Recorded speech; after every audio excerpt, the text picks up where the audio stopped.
그리고 한국의 법치주의가 만들어낸 제도가 검찰, 법원, 경찰 아닙니까?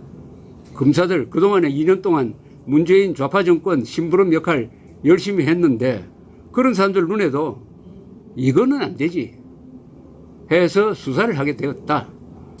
이게 바로 문명의 반격입니다. 그래서 저는 지금 비록 이승만, 박정희 세력이 정치적으로 밀리고 있지만은 결국은 이승만, 박정희 두 분이 건설한 이 위대한 대한민국이란 문명의 반격이 이런 식으로 일어날 거라고 봅니다. 문명의 반격이. 그래서 죽은 이승만, 박정희가 살아있는 김정은과 문재인을 괴멸시킬 것이라고 나는 그렇게 봅니다. 문명의 반격이 어떤 식으로 일어나느냐? 조국 게이트식으로 일어난다. 또 다른 형식으로 또 일어날 때가 있을 것이라고 생각을 하는데 그렇다고 해서 문명 건설을 했으니까 가만히 있으면 되느냐? 가만히 있으면 되느냐? 이 세상에서 제일 소중한 것은 생명 아닙니까? 생명 다음에 소중한 게 자유 아닙니까? 자유. 자유 없는 생명 없는 자유 성립될 수가 없는 거죠. 자유라는 것은 목숨을 바칠 가치가 있는 유일한 것이죠. 자유를 위해서는 목숨을 바쳐야 합니다. 자유를 위해서는 목숨을 바쳐야 합니다. 6.25 때 알지도 못하는 나라에 만나본 적도 없는 사람을 지키라는 명령을 받은 미군 180만 명이 한국에 와서 5만 4천 명이 전사하고 10만 명이 죽었어요. 10만 명이 다쳤습니다. 왜 왔습니까? 부동산 투기하러 왔습니까? 자유를 지키러 온 거죠. 자유. 자신의 자유뿐만 아니라 남의 자유. 다른 나라의 자유. 알지도 못하는 나라. 건국된 지 2년밖에 안 되는데 미국의 젊은이들이 어디에 한국이 있다는 거 압니까? 그런데 트루만 대통령이 가라. 왔어요. 자유를 지키기 위해서 왔습니다. 자유. 한국인이 지금 누리고 있는 자유, 언론 자유, 사유재산권의 자유, 선거의 자유, 이 자유는 피 묻은 자유입니다. 피가 묻어 있어요. 한국인의 피뿐만 아니라 약 6만 명의 유엔군의 피가 묻어 있는 자유입니다. 이 자유를 지금 소매치기 하려고 그러는데 문재인 세력이 그리고 김정은 세력이 또는 두 세력이 손잡고 그런데 나는 내하고 아무 관계없다. 나는 웰빙 생활만 즐기면 된다. 라고 한다면은 공동체는 무너지게 돼 있습니다. 공동체는 무너지게 돼 있어요. 공동체가 평화롭게 살려면 반드시 사나운 사람들이 있어야 됩니다. 사나운 사람들이 불침번을 서야 다수 사람들이 편안하게 잠을 잘 수가 있는 것입니다. 그런데 그동안에 이 사나운 역할을 했던 사람들이 군인이고 국정원이고 기무사고 검찰이고 경찰이고 이런 공안부서에 근무하는 사람들이었어요.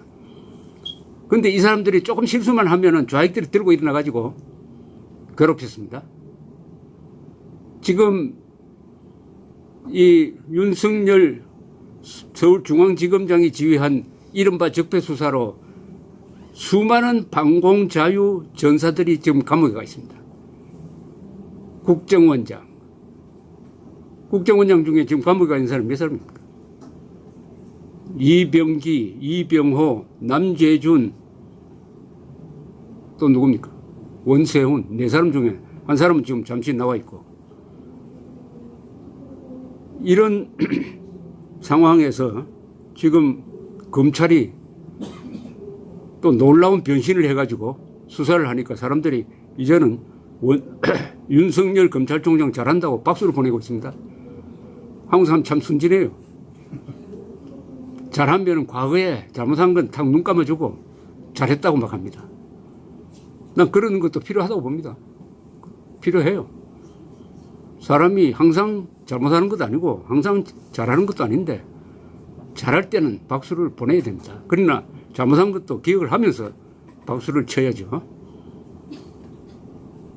이런 이념 전쟁에서 박정희 탓하다가는 그건 말이 아니죠. 박정희 때문에 이렇게 됐다.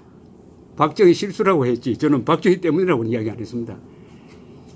박정희 대통령이 잘한 것은 8이고 못한 것이 한 2가 되는데 그 2가 바로 자주국방 문제, 한글 전용 문제, 명문고등학교 없앤 문제 이런 문제를 제가 들었는데 결국은 오늘을 사는 2019년을 사는 대한민국 국민의 책임입니다.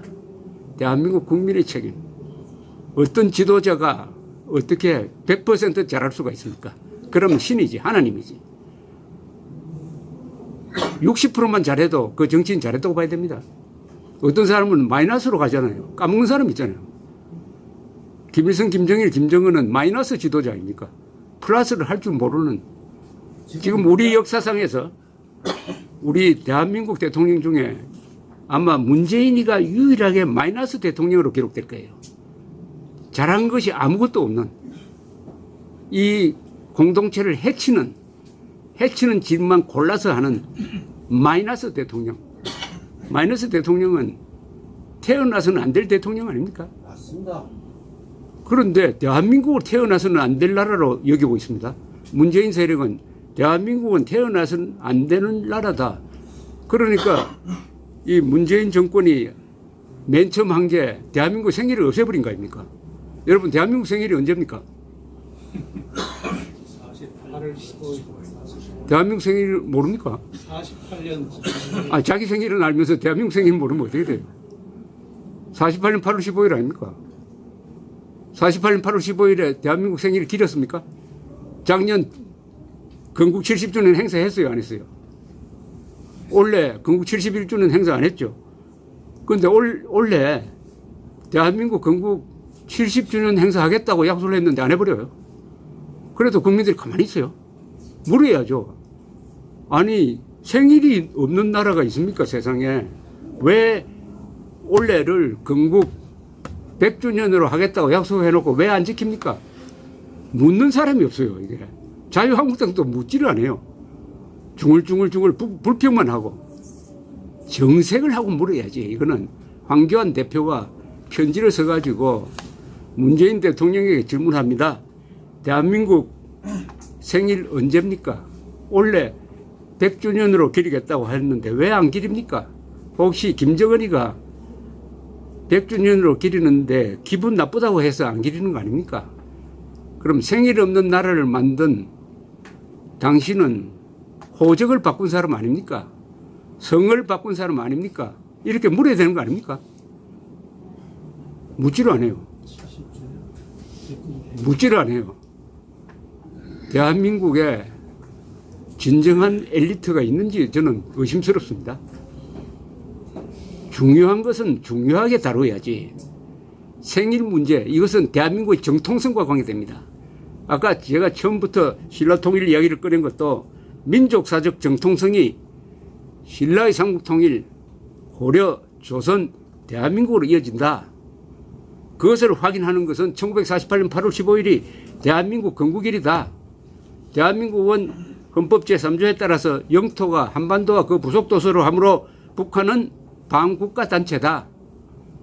우리만 그렇게 생각하는 것이 아니라 우리 헌법만 그렇게 생각하는 것이 아니라 1948년 12월 12일 파리에서 열렸던 유엔 총회가 대한민국은 5월 총선에서 민주적 정부를 수립했으므로 그 정부는 한반도 유일한 합법 정부다라고 공인을 했어요.